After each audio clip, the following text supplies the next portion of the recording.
Hi everyone, it's Carol Ann. This video is about Reiki, and I'm interviewing Nora Reynolds, who is a Reiki master. And Nora lives in Lindsay, Ontario, which is about 45 minutes east towards Peterborough, Ontario. And Nora, tell us a little bit about your path in becoming a Reiki master, and how did you come to that way of healing or way of life? It began several years ago when we first started having circle together, and we were exploring our spirituality. And I'd get this funny feeling that I'd have to go and stand beside a person or in front of a person and put my hands over top of them. And I could feel, because my hands started burning, and Spirit would say, just go on over, put your hands over top of them, and we'll do the rest. So I would go over, and I'd really feel drawn to it. I was like, if I don't get up and do this, something's wrong. So I got up and went over, and I stood over top of them, and I could feel energy coming through my hands. And at times I could see different colors that were going into the person. And I could also see the energy coming out of my hands at times. So I got thinking, well, what's this all about? And as you and I got to talking, I realized, and you suggested, well, maybe you should be taking Reiki, and maybe that is your path. And as I went along, I thought, oh, Reiki, I would love to do this. Carol Ann had gone and taken a course from this wonderful lady at Peaceful Arts by the name of Val Smith. So I went down the one time with Carol Ann to check out her store and look at some stones and stuff like that. And I met her, and I thought, oh, this is the person that I would love to learn Reiki from. Val is a very gentle soul, and I could feel a draw to her. And I thought, she's the person that I would like to be able to take Reiki from. And so this is what started me on my path. It took a while for me to get there because I wanted to save up some money. And once I started doing that and making the final commitment, everything came into place. So that's how I started on my journey. So it felt like it was a calling, right? Oh yes, definitely. It felt like a calling. And I felt that if I didn't do this, that my life would stagnate and I wouldn't be able to move forward, and I'd be stuck in that same old pattern all the time.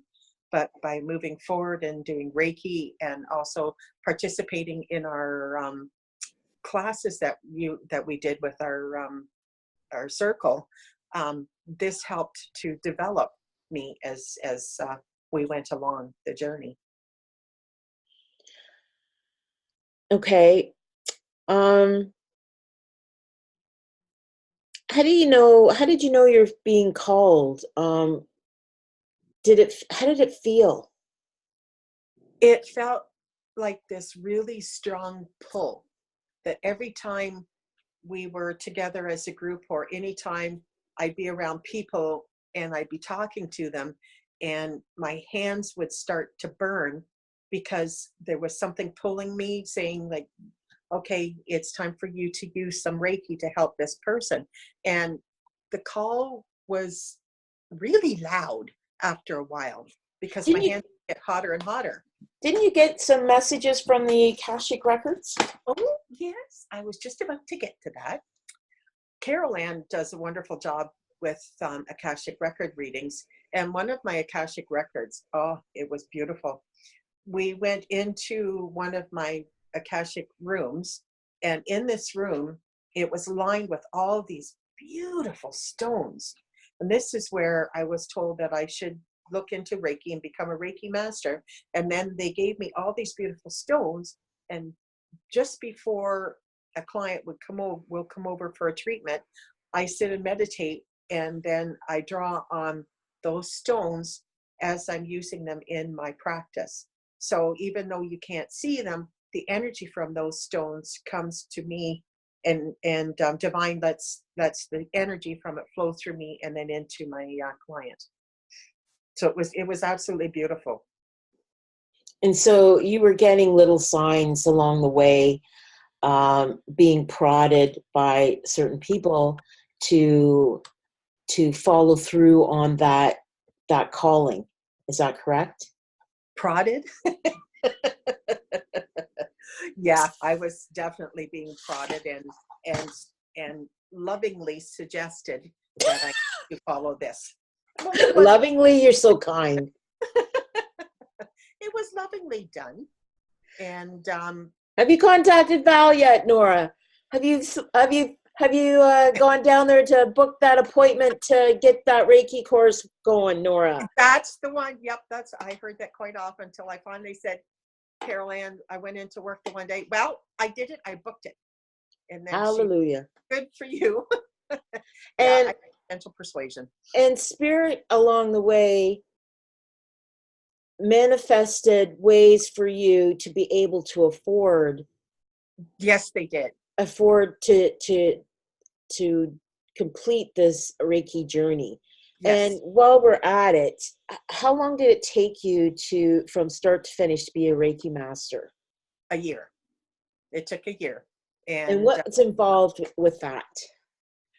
It involves going to a Reiki master teacher, and this person, Val, took me through, and a couple of other people that were in our group, and took us through Reiki level 1, and we were attuned, and we did meditation, and in the meditation we met some of our Reiki guys, which was wonderful. And after we're attuned, we're taught how to use the Reiki on our client by positioning our hands in different areas of the body. And so this is what we learned with Reiki level 1, and then Reiki level 2, we were given another attunement and special symbols that we use, and we put it in the room and in our hands, and when necessary, put it in the person. So that's how it took a year. And what happens is you would take level 1 for a weekend, and then you would work on practicing with somebody for a couple of months, and then you go back and you take Reiki level 2, and you work on people. You can start bringing in clients if you so desire, and start working and practicing. And then level 3, you go for another weekend, a Saturday, Sunday, and you learn more, you get more symbols, and you learn how to do different things. And you're attuned again. And then Reiki master teacher, which is level 4, you are given the final attunements to help you get ready to actually do either your Reiki business as taking in clients, or teaching Reiki, or doing both. And so this took a year to do. What I like about this, and it's same with my Akashic training that I'm doing, which we'll do another video on that, is it's not this bing, bang, boom kind of thing. It gives you the opportunity to immerse yourself within the energies, get to know what the different energies are, what your first Reiki masters are about, and to work on it, like to live it. It's like living your truth, living the Reiki, the Reiki way, and then going to level 2, you get more advanced, more attuning. And for people who don't know what attunements are, it's like fine-tuning all the little energy wires, or it's like you're a radio, or you're a transistor, you're a receiver, that's it. And you're receiving this beautiful energy, or healing energy, or if you're a spiritual person or a medium or a Akashic, you get these attunements to help clear and get you tuned to the energies, the beautiful high vibrational energies coming through, to assist so you're clear and perfect channel, or clear and perfect receiver. And this is I think very sacred, and when you're taking the time to do that. Was that a kitty cat? No, that was a fly. Oh, yeah. Crawling all over the screen. So I think this is wonderful because this is a good way of letting people know when someone is taking the time and putting forth that energy, putting forth that commitment, not just financial, but there is emotional, mental, physical, spiritual commitment. That's right. It's very important. Yep. And to honor that, you know? And so when you get to your third, you have to have already have practiced a lot more. And Yes. then when you get to your masters, that's where you're going, okay, I'm really into this. I really want to, either want to teach, I want to teach plus do healings and all of that. I am really committed. So I think this is a wonderful thing, and it's a testament when someone spends the time and the energy and to follow their path, to And follow their calling. yeah, it is a very much a calling, and the rewards are amazing because when you are working and using your Reiki with a client, you are also being healed.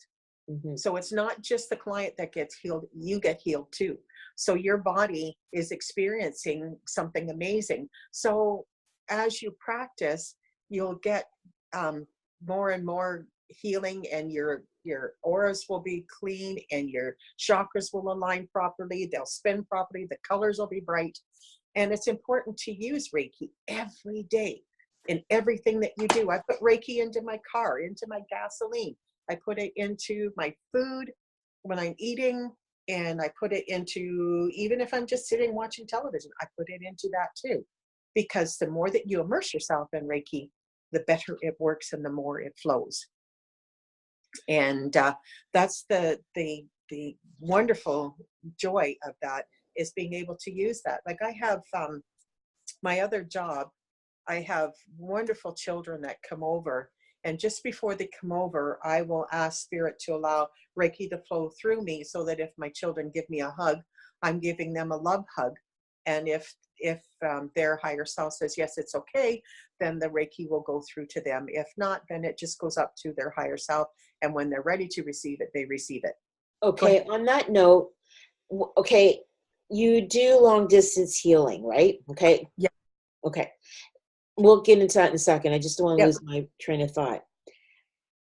When you are okay, if I ask you, okay, Nora, can you do some Reiki on my son? Okay. But he's not in the area, or he's off at school or some darn thing. You send that energy to him, and as you said, it's you do not go against the soul, or That's right. or for example Christopher's wishes. You ask, and the higher self will receive it, Yes. either yay or nay, or it'll be held there until they're ready for it. Is that right? Yes, that's correct. And you have to ask permission, and you will Yes. know immediately whether it's acceptable or not. There are times when I've wanted to send Reiki to my son to help him through his journey. And there's times when his higher self said, yes, I would love it. And there's times when his higher self has said no.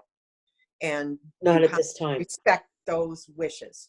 And so I because every time. because in any kind of healing modality, spiritual healing modality, even within the Akashic records and such, if there's a lesson, there's learning involved within. um, if someone's going through a hard time, the healing is there, the help is there, but sometimes it has to be in the background because there's a lesson going on. There That's right. is learning or something going on there. And once that's completed, then that energy will flow in to help them through it. That's Right? correct. Yeah. Yep. 'Cause Yeah. And it's very, very important to recognize that you have to ask permission. That's yes. very, very important, because you can't just go ahead and give them Reiki and think, oh, well, this is great, I'm giving them Reiki. That's the ego stepping in. So you have to make sure that you ask permission.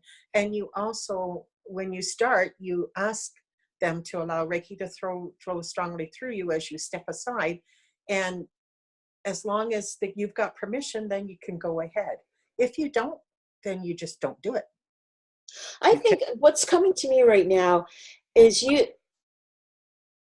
as you can give somebody Reiki and they give you verbal permission, but yeah, maybe the higher self saying, you know what, your soul, your higher soul is saying, you have to go through some of this stuff. So we're just going to put some of this off to the side.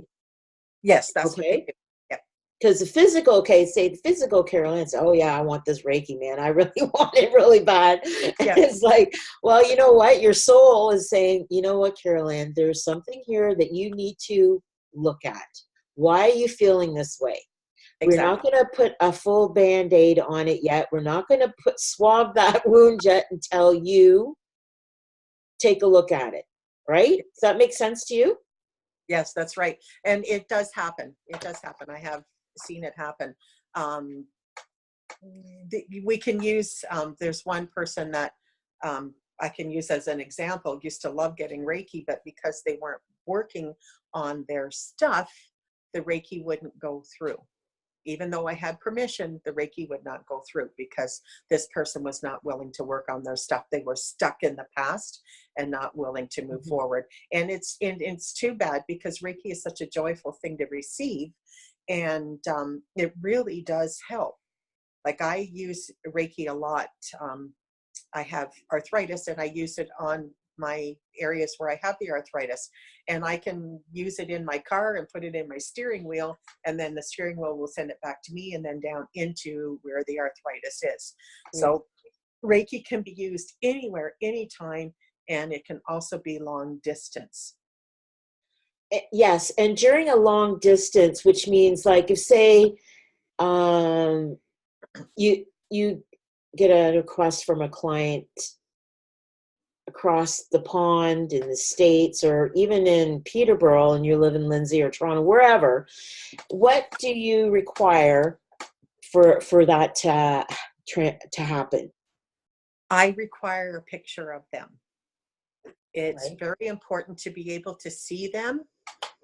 Reiki does work without the picture, but it doesn't flow as strongly as the picture of the person Makes you that connect.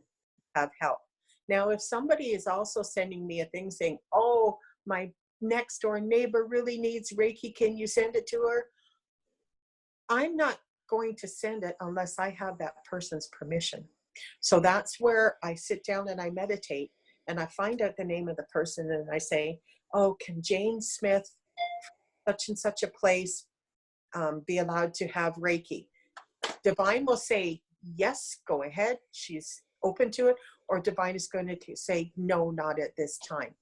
It's very, very important to know that if you might be asking for a friend, and that's absolutely wonderful that you're thinking enough of your friend to do that, but I have to have permission from Divine in order to be able to do it.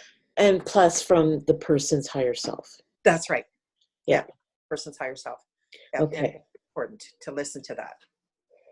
Um, so what kind of healing can be done during a session, both either in person or in a long distance?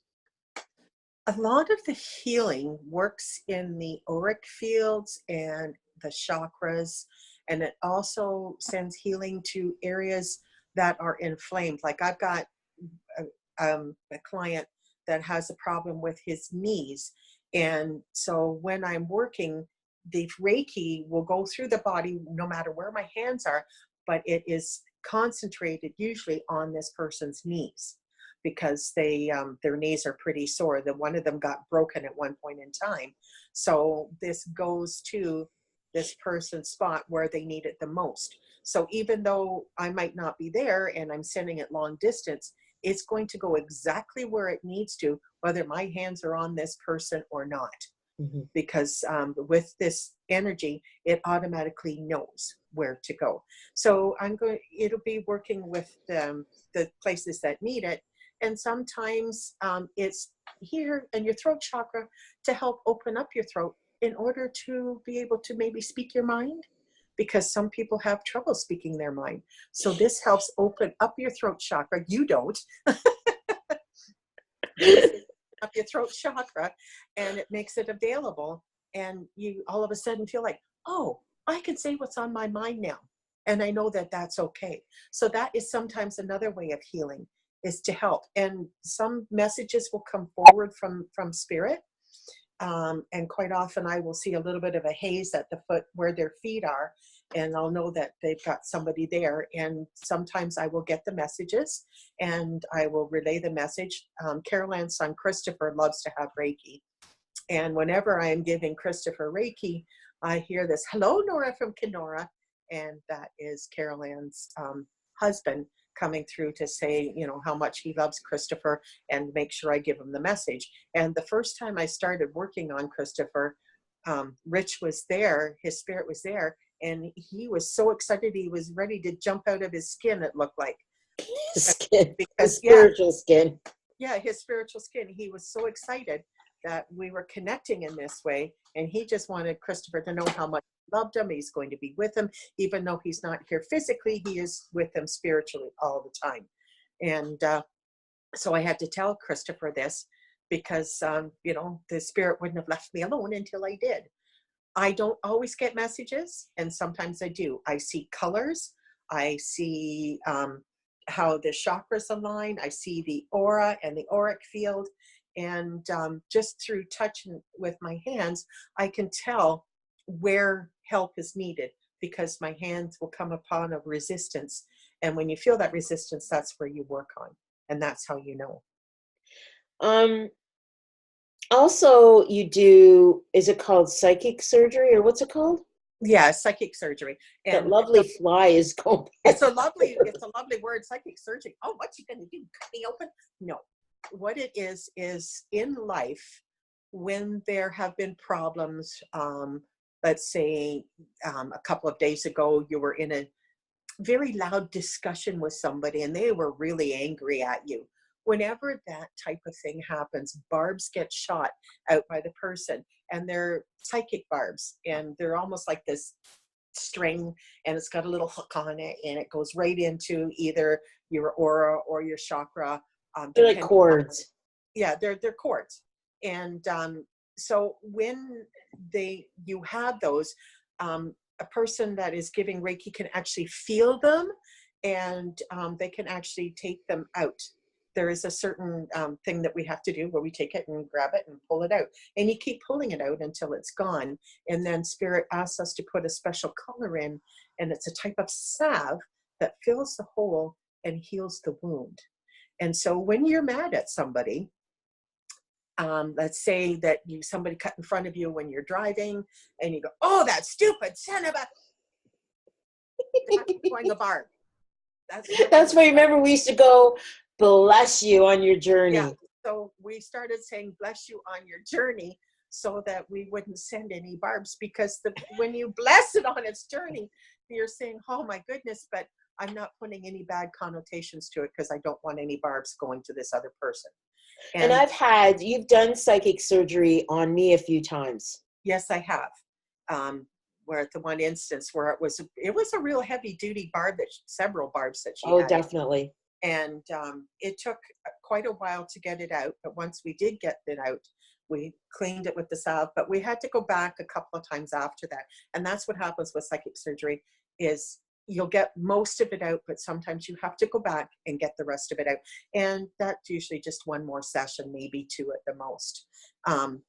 And once that's done, you do feel so much lighter and a lot better. And quite often you can't understand why you've got a pain in the knee or a pain in the belly or a pain in between your shoulders. Sometimes that's the psychic attachment of a barb. And once it's removed, a lot of that pain will go away. Mm-hmm. And it takes a couple of days for the relaxation and all that to set in, but it does, and it feels so much better. And you do feel a lot lighter. Sometimes it works immediately. Sometimes it takes a couple of days, but it's usually nice and calm and relaxing. And that's the one thing about Reiki, Carol Ann, is how calming and how relaxing it is. I also like to use, when I'm doing Reiki, I use color. When I'm divine tells me to use a color in a certain area on their body, then I use that to go into. I also can shoot Reiki from my eyes, and it's called beaming into a certain part of the body. So if I'm working on their third eye and spirit says, well, they need a little more around the solar plexus, I'm going to beam whatever color it tells me to into the solar plexus. I can also use my breath to send it into a certain area, depending on, again, what spirit tells you to do or what divine tells you to do. So I use colors, and we use the beaming, and we use the breath. And I also use stones, crystals. And depending on what divine tells you to do, I have lots of different crystals in my Reiki room, and I will pick them up and I will put them onto the person in a certain spot, and then I will add more Reiki to it. And what that does is it intensifies the Reiki and helps to heal that much quicker. So it does. All right. I think that gives people a good understanding of Reiki. Oh, is there anything else you want to add to your Reiki practice in the near future? Yes. One of the things I would like to do is actually become a shaman. Shamans work with the divine also, but they also work with herbs and spices and plants and flowers. Very natural. It's a very, very natural thing. And it's quite cathartic and quite healing. And it's also a special type of music too that gets used with it. I'd like to become a shaman, which I have to find somebody that I can do that with. I'm still looking, and hopefully I will find somebody. And then I also have a acquaintance friend across the pond in Liverpool. Would that be Kevin? Would that be old Kevin? That would be Kevin. Kevin is an angelic Reiki healer, and he's a master now. He's a master now. So I can hardly wait till he gets here to Canada, because I am going to take angelic Reiki from him.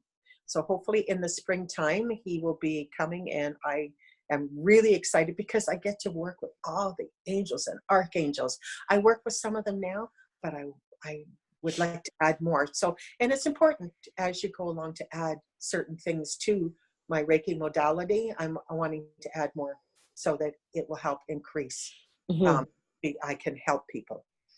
So adding to that, anybody who is within the Toronto, Oshawa, Peterborough, Lindsay area, that corridor, contact us to let us know if you're interested in Angel Reiki, so that we can set this up so Kevin has enough students to make the trip feasible. Is that the word?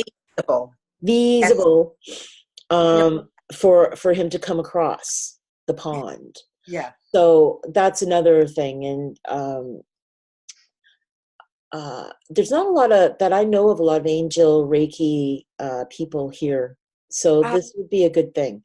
I think there may be one in Toronto. I did a search through Google, and I think I found one person in Toronto, and that's it. So I think this will be a wonderful opportunity for Kevin to introduce Angel Reiki to us Canadians, because from what I have read on his bio, it's an amazing journey, and I'm excited to go on this journey with him. Now, I can be contacted through my Facebook page. My Facebook page is Ascensions Reiki by Nora, and my email is reikibynora@kojiko.net. Again, it's reikibynora@kojiko.net. Or if you want to telephone me, you're more than welcome to call me on my cell at 705-308-9800. Yeah, I almost forgot my number. The person who remembers them all. I would be able to help you with that. 705-308-9800. And if you could wait until after supper, I would appreciate it, because most times I'm at my other job during the day. So if you would do that, that would be wonderful. And I'll look forward to hearing from you.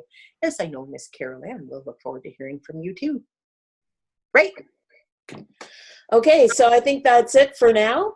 Yep. Thank you for participating in this lovely interview and information session. And thank you all to those out there who are listening, and walk in love and light. Namaste. Blessed be.